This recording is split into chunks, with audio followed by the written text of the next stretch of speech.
is Makyah Page, and this is my life, my story.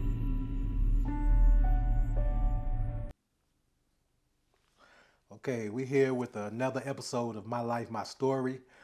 Today we welcome Miss Makyah Page, a survivor of a horrific murder-suicide shooting due to domestic violence. How are you doing today? I'm doing good. How are you? I'm great. First, I want to thank you for coming in and sharing your story. It's a tragedy, and I thank you for being so strong and coming in and telling this story. Thank you for having me. Okay, so I want to start off with where are you from? Where did you grow up?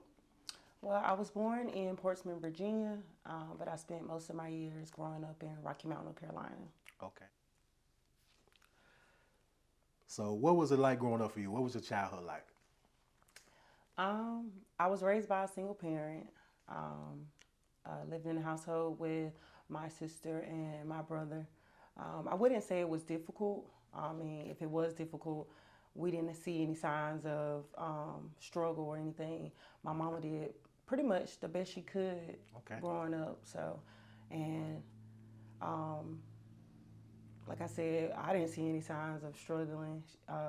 We would want things. We may not get them when we wanted them, but eventually, somewhere down the line, So, we got those things. So for the so it's most just an part, average childhood, just fun, playing with your siblings and enjoying. Okay. yep. Now, what were you like in high school? Did you have a lot of friends, or was you popular? Um, I would say I was real sociable. Okay. I cheered in high school, so I would say I was known, for cheering. I wouldn't say I had a lot of friends, but I was, kind of well known due to, Okay. sports, cheerleading, and things like that. Okay. Okay. So up until that time, from growing up to high school, what kind of woman do your friends and family know you as? Like, were you outgoing? You know, like you said, sociable in high school. Was that your just personality at the time? Yeah, I would say they would label me as the outgoing, outspoken, strong, protective, especially when it comes to like my sister and brother. I, I didn't play by them at all, but Okay. just really loving and caring. Okay. Okay. Are you the oldest child? Yes, I'm the Okay. oldest. Okay. Yeah. So I can see you being protective of your Yes. brothers. So at some point, you became friends with a young lady named Kiara Massenberg, correct? Yes, that's correct. Okay. And what was your relationship like with her and her daughter? Well, I met Kiara through Shy, which I met Shy after high school, Okay. and we started to build a brother-sister relationship. He wasn't my biological brother, but we just had that bond. So I met Kiara and Zoe. At times, I would go over to their house and hang out. We would drink, cook out, do things here and there. So that's when I eventually met them. Um, I wouldn't say me and Kiara was like close, but um, we became to like hang out more through those interactions. Okay. So I would see her a lot more. Of course, we were cool friends. I would say we were friends. And then, of course, we met her daughter. So when I very first met Zoe, she was kind of like standoffish. You know how kids are like, Yeah. hey, who are you? Like, I got to get to know you. So I would say eventually she began, seeing me more. So, Okay. of course, she started to open up more. And then I started to bring my daughter around. Okay. And throughout that, they built the relationship and started to hang out, and she would Okay. spend nights and things over there. Now, were your daughter and Zoe were they close in age? Yes, I think Zoe was older. Zoe's older than Bill. Okay. Yeah, like a year. They were a year apart. Okay. Now, let's speak about the day of August 11th, 2024. How did that day start for you? Well, actually, it was actually a kind of a rough day for me. Starting Okay. off, at the time, I was dealing with depression. Okay. Um, I couldn't really hold a job. Um, and a lot of things were just falling apart for me. So that day started off like me just being depressed, down, didn't want to do anything. And I could remember, sharing these things with my best friend, who I was with all the time. So, I told her, I'm like, I'm just not having the best day, things like that. So, what I tend to do to kind of make my day better during that time is drinking. So, you know, we decided, hey, let's get a bottle or whatever. So she ended up coming over. Okay. And then pretty much the rest of that day we were drinking, taking shots, dancing, listening to music, you know, just kind of mingling. Okay. And so let's work our way to the incident. At this particular time, your friend is Kiara that came over? No, it's Okay. okay. So Kiara wasn't with me at this time. Okay, okay. This is actually my best friend. Okay, okay. So how did you end up with Kiara that day? So we eventually got back to my house because that night we were drinking, like I said, and we ended up just sporadically saying, okay, well, let's go downtown Rocky Mount. So that's normally where a lot of people hang out, would hang out, you know, on the weekends. So we went down there to a club. I can't remember the name of the club, but we ended up going there. So we're leaving. The club's out. We're leaving. And what like normal people do around, you know, in Rocky Mount, we either go to Cookout or we're going to the Waffle House. Okay. So this particular night, we like, okay, well, we're going to go to Waffle House and get us some food. Okay. So I noticed he had called me and texted me while I was in the club, but you know, I'm in the club. Sometimes you're overly enjoying yourself. You ain't stopping to text back or, you know, whatever. Exactly. So upon us leaving and headed towards Waffle House, because that's where we chose to go, I had called him back and, you know, he's like, hey, what you doing, whatever. I'm like, we just leaving the club. We about to go grab something to eat at Waffle House. So he's like, all right, cool. You know, we're going to meet you out there. Okay. So get to Waffle House or whatever. Him and Rick pulls up. We talking. They, you know, we just having a conversation. So everybody ended up getting their food.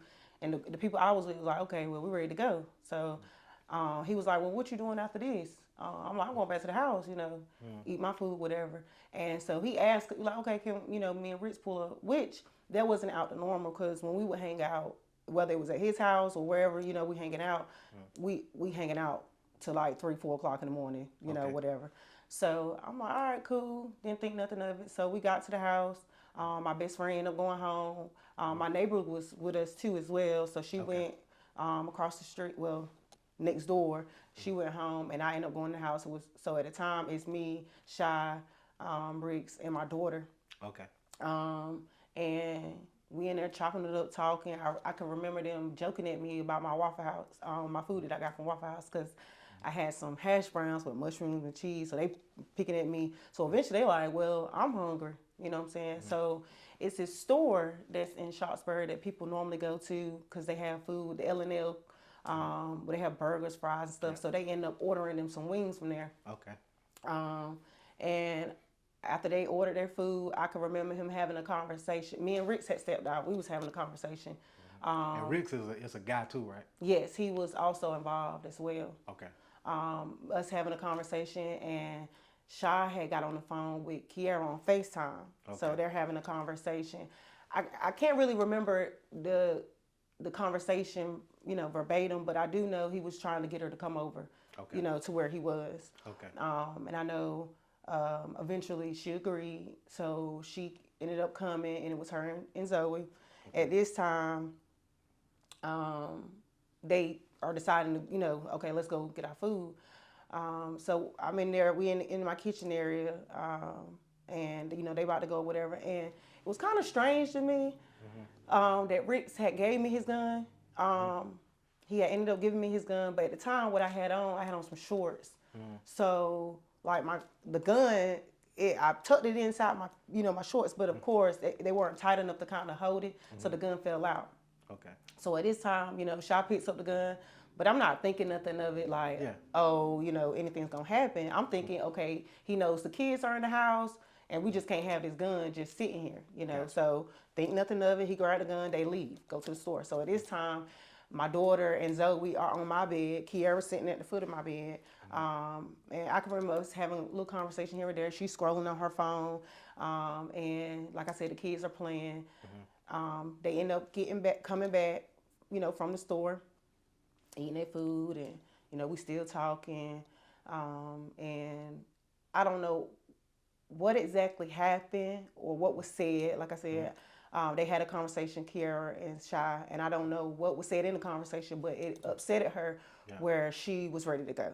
And she's like, I'm about to get my daughter, whatever, and leave.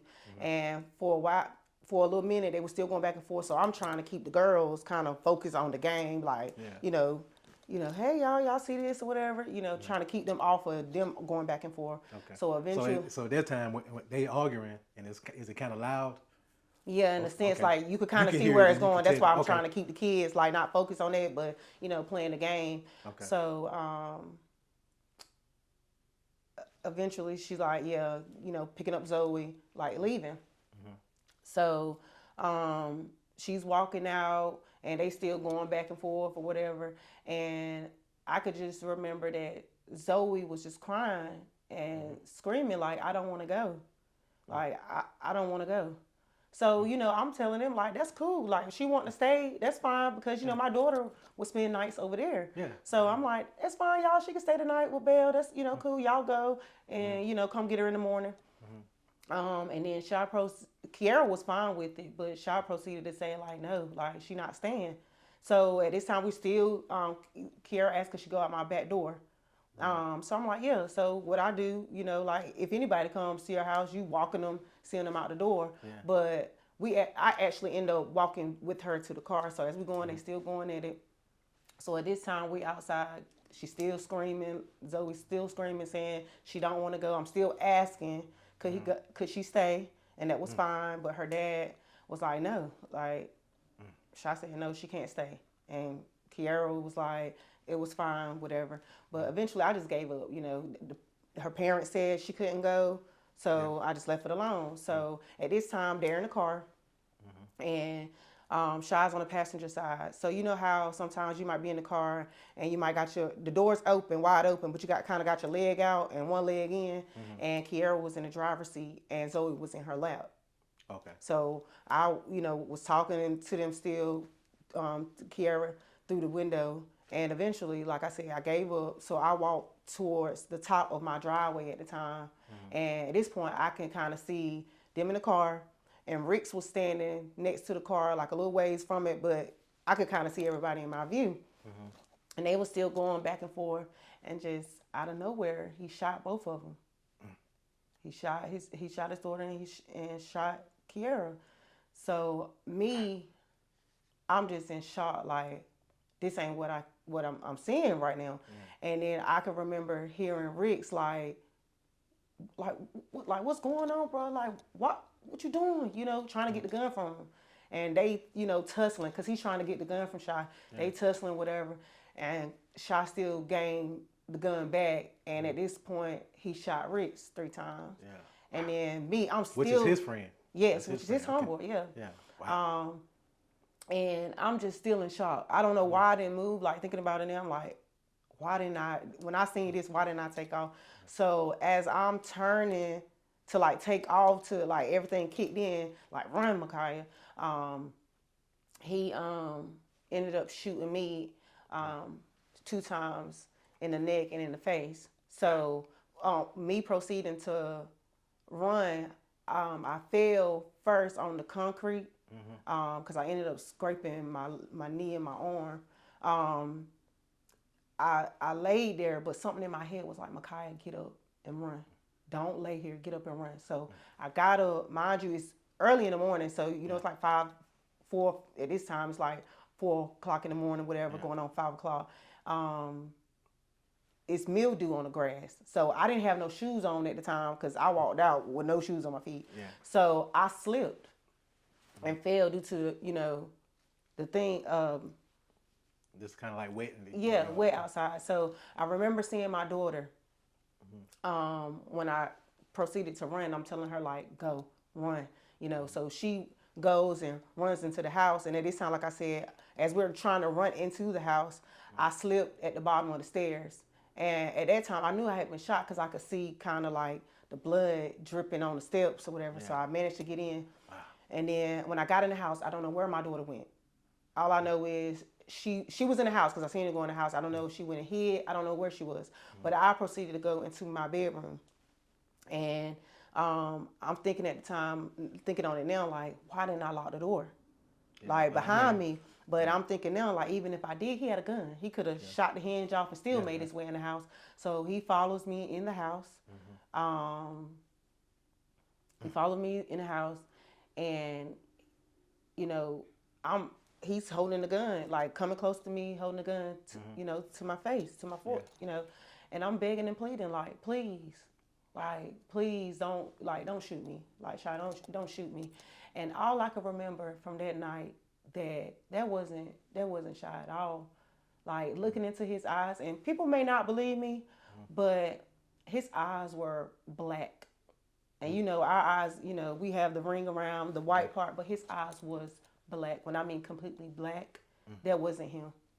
Like, something had taken over him that night, and like I said, I was begging and pleading for my life, and then I'll say, by the grace of God, I was protected. He turned around and he proceeded to walk out the room. And the last thing I can remember him saying was, "You lucky I don't kill you, bitch." And then from there, I go to shut the door, and at this time I'm thinking, like, where did my daughter go? And to fast forward back, when I was standing, like, he had the gun to my face, I can remember my daughter standing at the door. And in my head, I'm thinking, like, he about to blow my brains out. And I don't want this to be the last thing that my daughter remember her mom by, like, witnessing that my mom's being shot and brains been blown all over the place. So I told Bella to run. I told her to run. So at this time, she exited the house, but I don't know where she went. Like, I was, hoping and praying she maybe went next door to the neighbor because she was familiar with the neighbor, or just, go somewhere safe. So, yeah. Wow. That's a story. Yeah. That is.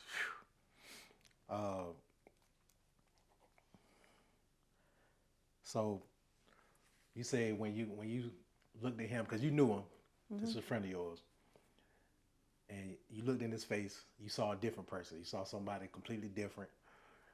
What were you thinking at that time? Just mentally, like, were you thinking this is not him, or were you just in shock? I was in shock. Like,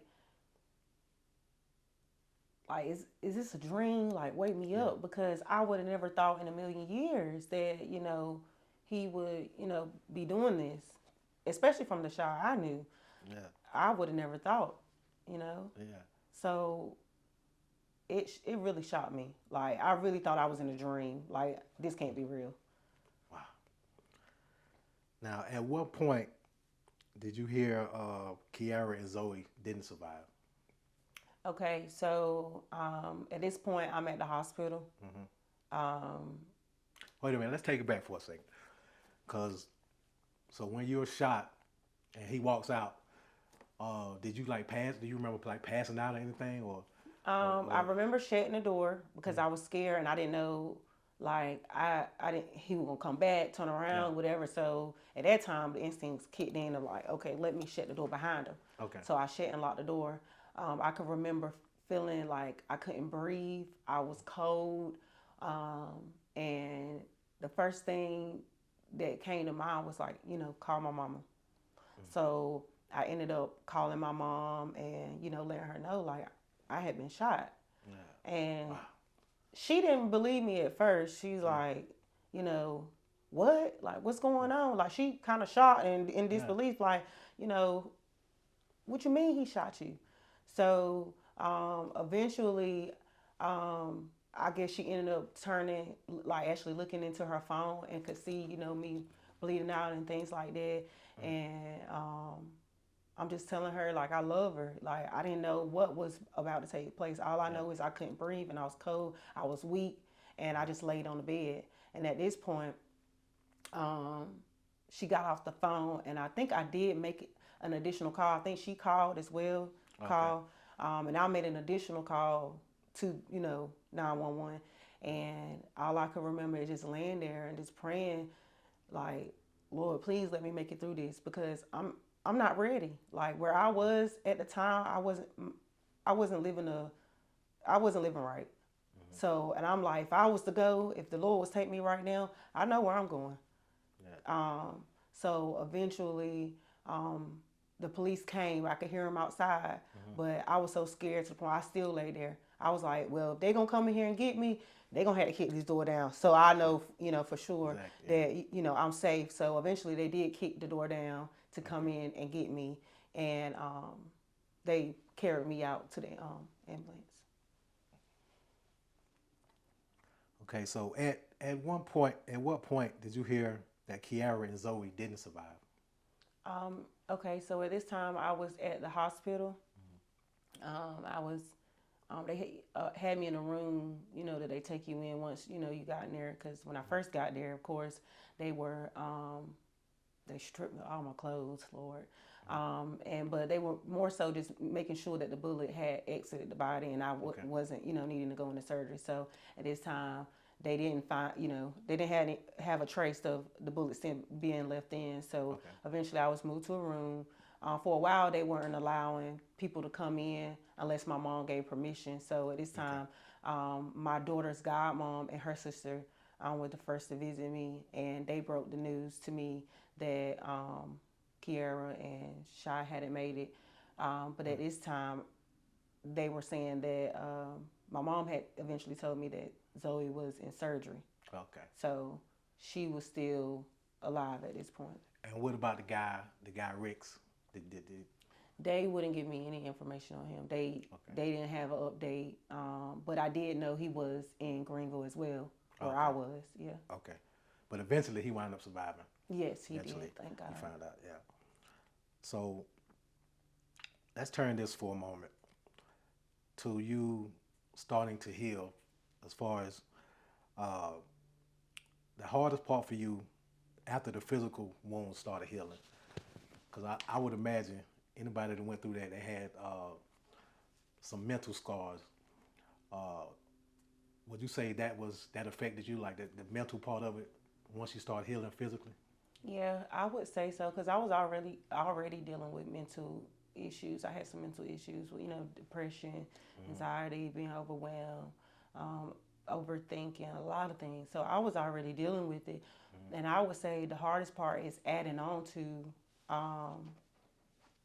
the mental issues that I already had, because after the fact, I had nightmares, night terrors. I couldn't sleep. And just having all these weird dreams, just, constantly that replaying of that night. So it kind of made things worse for me. And I did kind of go back. I was still in the depression, but it went into depression a lot. Wow. Yeah, a lot worse. Which is understandable. I mean, like I say, going through that is whew. Yeah.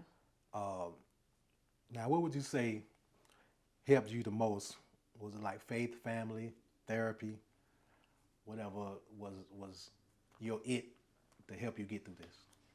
I would most definitely say my family and my friends.